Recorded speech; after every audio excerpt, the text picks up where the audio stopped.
What's going on, Fit Fam? This is a ad hoc post, just seeing what's up. Well, yesterday was a sunny day here in good old Washington State, which was rare. And because of the sun, we decided to take my daughter for a little cycle board ride. And if those of you know what a cycle board, I'll throw it on here on screen.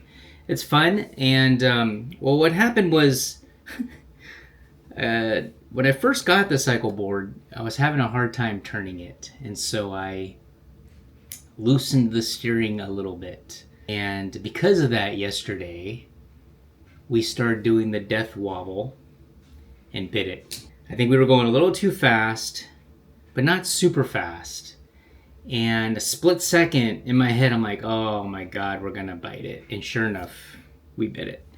Luckily, we had helmets. And we had, so you can see, I got a big gash out of my elbow. I got some road rash here, road rash on the back. And I was wearing a t-shirt and sweats. And then I have a big old Band-Aid on my ankle bone, which, thank God, I feel the swelling's down today. But it looked like it was broken, and it wasn't. But it's just one of those things. It's just like you can't seem to catch a break when everything's going well. And it's just been one of those weeks, one of those few weeks. I guess we should say one of those months. So things have been a little bit rocky in the world of kids. But tomorrow we're going to take her in for some tests. I guess it's the EEG tests, and see what's going on. Hopefully that shed some light on the brain activity. We know there's some inflammation. We know there's a lack of some kind of a vitamin that's going up there, but I think part of it is because of her medical condition and all the things that she's gone through. We have to have the right protocol in order to get to the source of the issue. So that's what's happened in the fam world. She was okay. I will tell you, for you dads, for the first time in my life, as soon as we bit it, even though I'm all scratched up and banged up, my first instinct was to get her away from the road to make sure she was okay. And so I immediately got off and grabbed her and said, "Are you okay? Are you doing okay?" And luckily, so she's high enough where the center bar has a little knob there. And my wife had put a kind of a cushion or a towel, a pot holder type thing, just kind of wrapped it around, because she was complaining. Every time we'd hit a bump or I'd stop too fast, her face would go in there. And so we wrapped that up, and thank God, no broken bones. Her face did hit. She kind of hit the bridge of her nose, so she has a little bit of a bruise there. And I didn't see any black eyes today, so that's good. No broken bones on her side. No cuts, no scrapes, no blood. Thank God. And for me, though, I had a gouge in my elbow, which had blood. The neighbors said they heard us fall. And that the cycle board, I looked at it today, and I didn't see too much damage. I mean, the steering's a little tweaked, but I think you just loosen up a screw and kind of readjust that. But I think I need to retighten that steering because of that it's not fishtailing, but it's that death wobble. If you're on a skateboard and you're going too fast, and if your tracks are not lined up or tightened up, and you start getting this wibble. And I know motorcycles have it. I got on a motorcycle. I totaled a motorcycle years ago. Thank God I was safe. I was wearing my leathers, had my helmet, no injuries, no bruises, just scared everything out of me. But I told her, I said, that accident, my motorcycle accident was much worse, but I got banged up harder on this one. So, yeah, thank God nobody was hurt, injured. Immediately the neighbor, not the neighbor, but neighborhood, the guy who hurt us brought me some ice, and I started icing immediately, and that really helped. But thank you, neighbor, for helping us out. And then we called the sister-in-law, who has a camper van. And they came to rescue us. And my wife thought I had broken my ankle, but I could walk on it. And so we kind of knew, okay, it wasn't broken. Now here's the kicker. You guys, I'm an idiot. Let me just say I am a complete when it comes to these things. I've never been like a crazy sports guy. But years ago, when my daughter, my 6-year-old daughter, so 6 years ago, right before we're about to give birth. And I think it must have been November. I had a two-wheel scooter, and it was cold, so it was in November, and I was riding it to the ferry to catch the ferry across to go to Seattle. And again, I wasn't going that fast, but I hit a metal grate, and as soon as I hit that grate, the scooter just had its own mind, and I bit it. Boom. And I slapped my hand on the ground so hard that it was all swollen. And so, I get on the ferry and I call my wife. And the guy's like, there was a guy that was walking. He's like, "Are you okay?" I'm like, "Oh, yeah, I think I'm okay." And so I get on the ferry, call my wife. I go, "Hey, just so you know, I bit it. I think I'm okay. I'm going to go to work." And my wife's like, "Are you sure?" And so I showed her the picture of my hand. And I had gloves on at the time, thinking that would save me. And my hand was so swollen I couldn't get it back in the glove, and it was painful. I couldn't squeeze it, and so we found out I broke my hand. So I had to have a pin in my hand. It was in this area, and then had a cast and blah blah blah. When you get old, it's kind of like, well, you don't expect anything to happen because as you're older, you're wiser, right? You're supposed to know all these things. Anyways. So that was reminiscent of last time. And so when she saw my ankle, she's like, "Oh my God, we're going to take you in." I said, "I think I'm okay. I can step on it. I can wiggle my ankle." I was moving my ankle around. I'm like, there's no pain there. My thumb was a little sore, but no pain there. Everything moved. I worked today and just iced it and took some Tylenol. But man, what a scary thought. Scary thing, especially when you have your child in front of you and you're like, "Oh my God, we're gonna crash." Split second thoughts. And then, in the evening, you start going through these things. "Oh, I should have done this, or maybe I should have done that. Maybe I should have slowed down more." I definitely clicked it up a notch to go a little bit faster because my wife was on her bicycle with the baby and they were way ahead of us. And I was like, I just gotta, I'm one of those guys. I did this on my motorcycle too. Ever since the crash, I was like, I'm just going to take my time. But this time that fishtailing, man, holy smokes. So that's the news of what's happening in this week. But I wanted to bring about some awareness to something that I thought I'm trying.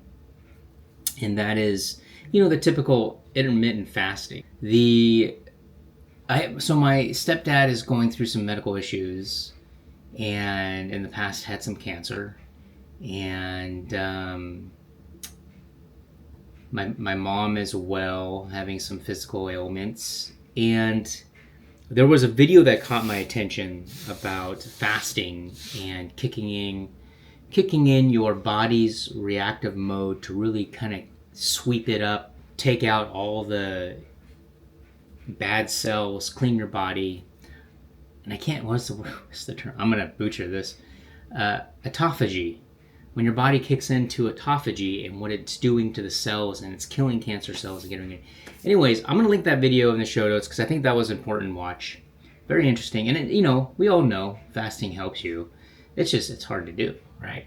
So they gave a recommendation of you just eat between the window of 11 to 7, and that's it. You're kicking into that fasting. And obviously you have to eat healthy, and that's part of it. So I sent that to my parents, and I'm like, I'm going to try this. I'm going to do this and just try that out. I think I weighed myself yesterday. I was still 140. Haven't worked out at all. So now I'm like, even, the other part was I had the flu, and I started getting a second infection in my lungs. Got some antibiotics, and that's done now. So I'm still finishing up the meds, but I'm feeling much better. And now, the goal was once I start becoming a little bit more energetic, I can start working out and we'll start to do this. And I saw this other video. You guys are cracking me up. It's from a dude from prison.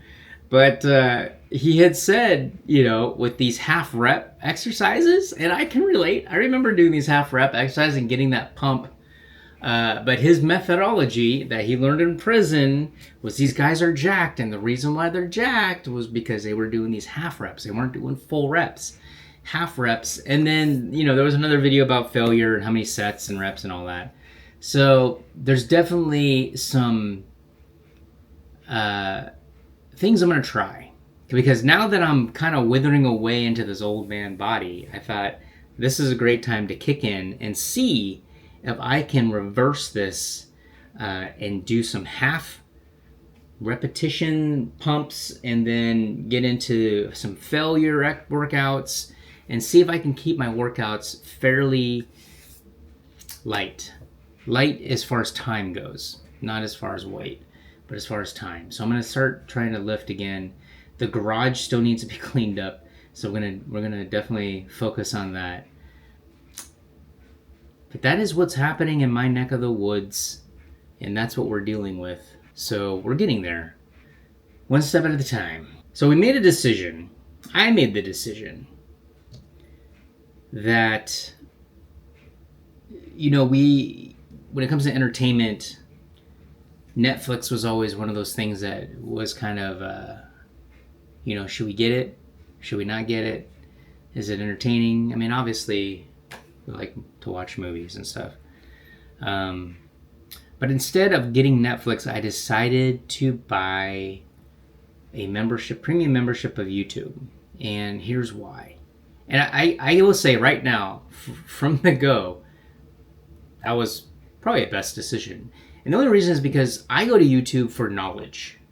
To look at podcasts, to read about what's happening in AI, to hear about other advancements of fitness and health. And I mean, even Brian Johnson was talking about his DMT experience, and I thought that was fascinating. And just stuff like that just inform you of what's happening. Even I'll go and figure out what's happening with the war, what's going on with politics, just to hear different perspectives. And clicking on skip ad all the time was becoming just mundane. And it is huge because I can now listen to a full-on podcast without any ads.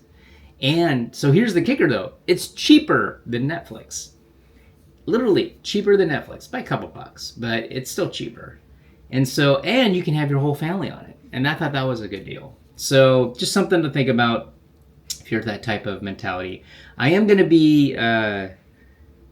I have decided to start vlogging about my process in this AI culture and what I'm going to do as far as building a community. And I have a whole outline that I need to start jumping on. But I'll start going through that and posting those videos and welcoming people, because we just got to start getting this thing going. The other thing was I am going to an AI conference at the end of the year in September. It's the AI conference in San Francisco. So if any of you are into AI and are interested, I figured it would probably help me learn more. I do think there's good and bad that are happening with AI and some of the issues. And I thought this would be just good to kind of expand my brain.